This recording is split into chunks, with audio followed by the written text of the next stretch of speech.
Коомдук ишмер өз көз карашын ачык айткан. Эдил Байсалов менен баарлашып, Атамбаев менен Сооронбай Жээнбековдун ортосундагы мамиле тууралуу ой бөлүштүк.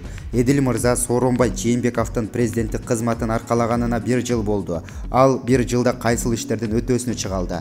1 жыл боло элек расмий президенттик мөөнөт 24 ноябрда өткөн. Инаугурациядан эсептелип баштаган. Бирок Жээнбеков өзү чынында апрелде күч органдар менен өкмөттү өзүнө баш ийдиргенден кийин гана президент болду десек болот го. Менимче жетишкендиги бул элдин ишенимчине ээ болду.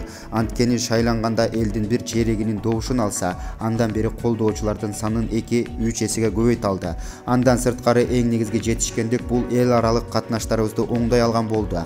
Казакстан менен Туркия албетте биринчи катарда, бирок бир канча башкалары менен дагы мамилебиз бузулбаса да тоңуп токтоп калган абалда болчубуз. Дагы бир элге жаккан көрүнүш.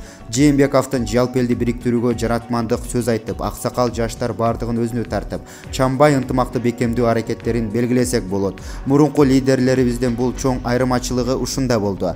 Жаман сөз уга элекпиз. Үйүбүз кадимкидей тынчып, ырыскыбызды төгүп чачпай, элди бөлүп жаруу дагы токтоду десем болот. Менимче азырынча президент командасы менен күч топтоп картасын тактап аткан чагы болуш керек. Ички саясатыбызда, экономикабызда менимче мурунку эле жол менен бараткандайбыз. Балким жактагы жетишкендиктер дагы көзгө байкала электер. Андай да болот. Мурунку сөзсүз эле гүлдөйбүз деген Курулай Курмангайдын кесепетин тартып атабыз. Өндүрүш айыл чарбага көңүл бурулбай калган. Бирок элдик аракет Россияда иштегенде мына шарт түздүк. Барып тентип ошол жакта иштеп акча тапкыла дегендей саясат жүргөн. Эми биз бир канча жыл кыйнала тургандыгыбыз бул боло турган эле иш. Экономикалык катачылыктардын залакасы бир канча жылдан кийин тиет. Кээ бирөөлөр оңой кредит топтоп, мына кыйраттым, жол курдум деп мактанат.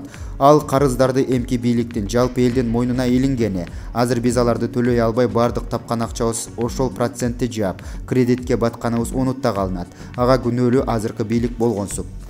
Атамбаев мураскор кылып таштаган Жээнбеков мурдагы президенттин үмүтүн актай алдыбы? Неге Жээнбеков менен Атамбаевдин ортосундагы мамиле тез эле эки башка нукка бурулду?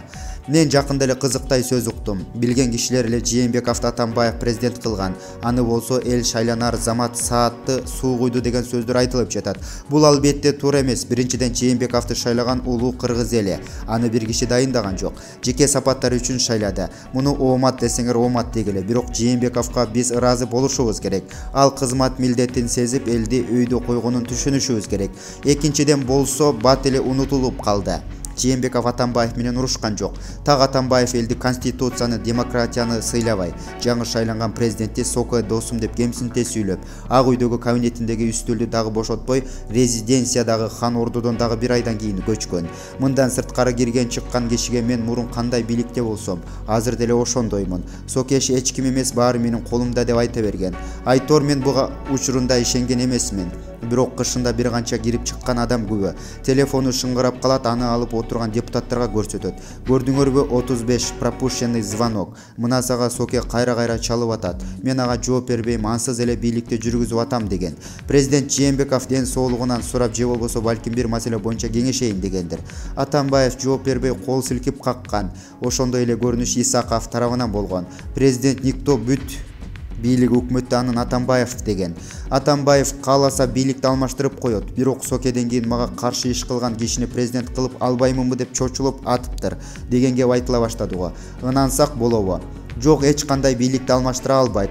Ага эл уруксат бербейт. Болду жетишет. Атамбаевден азыр эч ким коркпойт. Анын сөзүнө, анын акчасына ишенген бир уч адам жана саясатчымын деген авантюристер болсо эл Атамбаевди колдобойт.